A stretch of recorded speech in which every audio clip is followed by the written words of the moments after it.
A poor waiter was fired for feeding two starving children. Not stealing, not fighting, not making a mistake, just feeding them. That single decision destroyed his life overnight. Or at least, that's what he believed.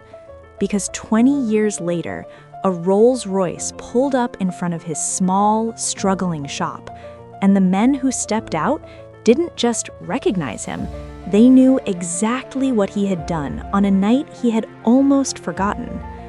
But here's the part that will shock you. That night meant far more than he ever realized.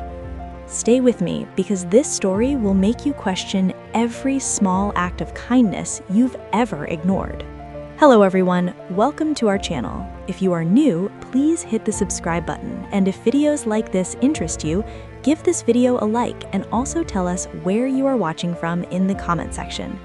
Alright, let's dive right into our story for today. Daniel wasn't always struggling, but life had a way of slowly, quietly pushing him down. Every morning before sunrise, he would wake up in his tiny, cramped room. No fan, no comfort, just silence and responsibility. He would sit at the edge of his bed for a few seconds, staring at nothing, like he was preparing himself for another battle. Then he'd stand up, put on his worn-out uniform, and head to the restaurant. The restaurant wasn't special. Old chairs, faded paint, customers who complained more than they appreciated. "Hey, waiter, come here. Why is this food cold? Are you even listening?" Daniel heard it all, every day, and every time he swallowed his pride and responded politely, "Yes, sir. I'm sorry, Ma. I'll fix it immediately." But what people didn't see was what happened after his shift. Late at night, after everyone had gone home, Daniel would sit alone behind the restaurant. Sometimes he ate leftovers. Sometimes there was nothing left. On those nights, he drank water and told himself, "Tomorrow will be better." But deep down, even he didn't believe it anymore. Yet, somehow, Daniel remained kind. One day, a customer forgot his wallet. Daniel paid for the meal. Another day, he saw an old woman struggling to carry food. He helped her without expecting anything. His coworkers would laugh. "You're too soft. This world will finish you." Daniel would just smile. "If I can help, why not?" That mindset was about to be tested in the hardest way possible. That evening, the sky turned dark earlier than usual. Clouds gathered, wind howled, then came the rain. Not normal rain, heavy, aggressive, relentless. Customers rushed out, shops began to close. The streets slowly emptied. Inside the restaurant, Daniel was cleaning tables, stacking chairs, wiping surfaces.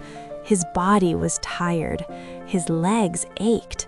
All he wanted was to go home. But then something happened. Door creaks slowly. Daniel turned. Two small figures stood at the entrance. They didn't walk in immediately. They just stood there, hesitating, like they weren't sure they were allowed inside. And what Daniel noticed next made his heart sink. Their clothes were soaked, mud stains everywhere, barely any footwear. The younger one was shaking uncontrollably. The older one looked alert, protective, watching everything, like someone who had learned not to trust easily. The older child finally spoke. "Sir?" His voice cracked. "Please, do you have any food?" Silence filled the room, rain hitting the roof loudly. Daniel stood still. Daniel's mind exploded with thoughts. If I help them, I could lose my job. If I ignore them, what happens to them tonight? He looked toward the manager's office, empty, then back at the children. And then something unexpected happened. The younger one whispered, "I'm really hungry." That broke him. Daniel closed his eyes for a second, took a deep breath, then said quietly, "Come inside." That one sentence changed everything. Daniel didn't rush. He didn't panic. He moved with intention. Into the kitchen, washed his hands, started cooking. He didn't grab leftovers. No, he prepared fresh food, carefully, like he was cooking for someone important. Rice steaming, soup boiling, chicken sizzling, because to him, they were important. He placed the food gently on the table. "Eat slowly," he said. But they couldn't. They ate fast, desperately, like time was running out. Halfway through, the younger one stopped. Tears rolled down his face. Daniel panicked. Is the food too hot? The older one shook his head. He's crying because he hasn't eaten like this in days. Daniel turned away again because something inside him was breaking too. But pay attention to what happens next, because this small moment becomes the most important part of the entire story. After eating, the older boy stood up, straightened himself, and looked directly at Daniel. "We will come back." Daniel smiled. "You don't have to."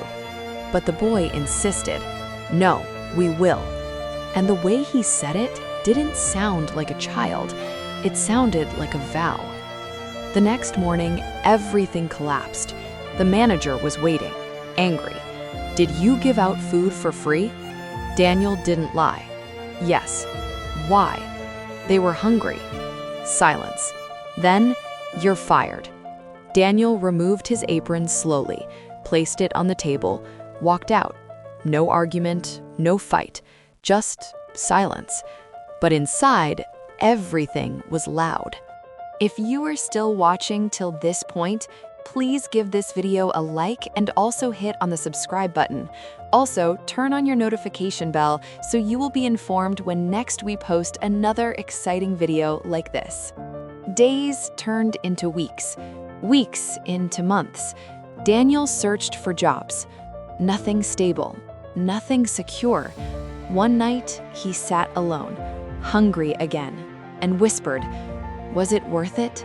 That question haunted him for years. Slowly, Daniel changed. He became quieter, more cautious, less willing to help. Not because he didn't care, but because life punished him for caring. But destiny was quietly preparing something he never expected. Years later, Daniel managed to open a small food stall. Nothing big, just survival. Day by day, customer by customer. Routine again. Life became predictable. Wake up, cook, sell, sleep. No dreams, no expectations. Until one afternoon, everything shifted. A car entered the street, slowly, silently. A Rolls Royce. People stopped, stared, whispered, "What is that car doing here?" It pulled over right in front of Daniel's shop. Daniel wiped his hands nervously. His heart started racing. Did something happen? Did I do something wrong? Two men stepped out, elegant, confident, powerful presence. They walked straight to him. "Are you Daniel?" His voice shook. "Yes?" The man looked directly into Daniel's eyes, not casually, not politely, but deeply, like he had been searching for him for years. "You fed us," he paused, "when nobody else would." Daniel blinked, confused. His mind started racing. "Fed you," he tried to remember. Faces, moments, customers. Nothing was clear. "I'm sorry," Daniel said slowly. "I don't think I—" But before he could finish, the second man stepped forward and said quietly, "It was raining that night." Daniel froze. Rain. The word hit him like a shock. "It was late," the man continued. "We were standing at the door, too scared to come inside." Daniel's breathing changed. His eyes widened. His fingers trembled slightly. "The children?" Both men smiled. Not proudly, not arrogantly, but with emotion. "Yes." Daniel stepped back, like his body couldn't process it. No, no, that's not possible. You were just kids. He looked at them again. Expensive suits, luxury watches, confidence, then back at their faces. And suddenly he saw it. The eyes, the same eyes. "It's really you," Daniel whispered. His voice cracked. But what they said next revealed something Daniel never knew about that night. One of the men looked around the small shop, then back at Daniel, and said, "Do you know what happened after we left here that night?" Daniel shook his head slowly. "No." The man took a deep breath, like he was about to relive something painful. "That meal, it saved our lives." Daniel's face changed. Confusion, shock, disbelief. "We hadn't eaten in 3 days," the second man said. "Not properly. We were weak, dizzy. If we didn't eat that night." He paused, then said quietly, "We might not have survived." Daniel's legs felt weak. He grabbed the table slightly, because in that moment, he realized something terrifying. That decision, it was bigger than he thought. The first man continued, "After we left your restaurant, we found a place to sleep, a small shelter. We told them about you, how you helped us, how you treated us like we mattered, and that changed everything. The shelter workers took them in, got them cleaned up, fed them properly. We went to school, worked harder than anyone else, because we remembered one thing, that someone believed we were worth saving." Daniel covered his mouth slightly. His eyes were wet. He couldn't speak. "We got scholarships, met people who helped us grow, started small businesses, failed many times." Pause here slightly in your narration. "But we didn't give up, because every time things got hard, we remembered that night." And what they did next is something they had been planning for years. The second man stepped closer. "We made a promise that night." Daniel looked up slowly. "You may not remember, but we do. We told you we would come back for you." Daniel's eyes widened again. That moment, that sentence came rushing back. "You meant it?" The man smiled. "We meant every word. And we've been looking for you for years." But what they brought with them would change Daniel's life forever. The two men looked at each other, then back at Daniel. One of them reached into his pocket and brought out a thick envelope. Not small, not ordinary, heavy. Daniel stared at it, confused. "What is this?" The man didn't answer immediately. Instead, he placed it gently on the table in front of Daniel. "This," he said quietly, "is something we've been preparing for a long time." Daniel hesitated. His hands didn't move, because deep down, he felt something big was about to happen. "Open it," the second man said. Daniel slowly picked up the envelope, his fingers trembling. He opened it carefully and pulled out the documents inside. His eyes moved across the page, once, then again, slower this time. I don't understand." He looked up. "What is this?" The first man smiled, not proudly, but warmly. "It's yours." Daniel blinked. "What do you mean, mine?" "It's a restaurant," the man said. "A big one, fully equipped, in a better location." Daniel shook his head immediately. No, this must be a mistake." "There's no mistake," the second man said. "We bought it. We built it. For you." Silence. Heavy. Overwhelming. Daniel's lips trembled. His eyes filled with tears.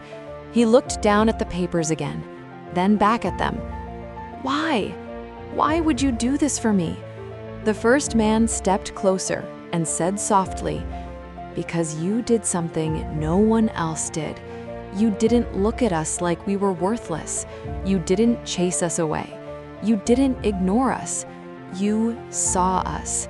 Daniel sat down slowly, like his legs could no longer hold him. "I lost my job that day," he whispered, his voice shaking. The men exchanged a glance. Then one of them said, "We know." Daniel looked up quickly. "You knew?" "We came back the next day," the man said, "but you were gone. They told us you were fired." Daniel's eyes widened. All these years, he thought that moment only brought him loss. But now, he was seeing the truth.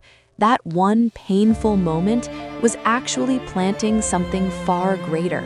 The second man spoke again.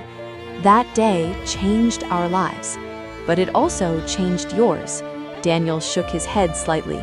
"I struggled for years." The man smiled gently. "Yes, but you never stopped being a good person. And that's why we came back." The first man pointed outside. "To the car." "That's just the beginning." Daniel looked confused again. "We didn't just buy you a restaurant. We invested in it. We hired staff. We made sure it will succeed." Daniel's breathing became heavier.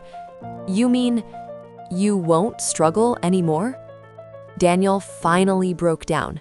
Tears streamed down his face. Not quiet tears, deep, emotional tears. "For 20 years, he said, "I thought I lost everything." The man shook his head. "No, you planted something, and today it has grown." The two men extended their hands. Daniel looked at them, then stood up slowly and held their hands tightly. No words, just understanding. A promise made, a promise kept. If this story touched your heart, like this video right now. Subscribe for more powerful real-life stories and comment below. Kindness always comes back. Let's see how many people believe in this. Years later, Daniel's new restaurant became successful, not just because of money, but because of something else. He treated every customer with respect, helped those in need, fed people who couldn't afford food. Because now, he understood something most people don't. One small act of kindness can echo for a lifetime. And sometimes, when you least expect it, life finds a way to return it.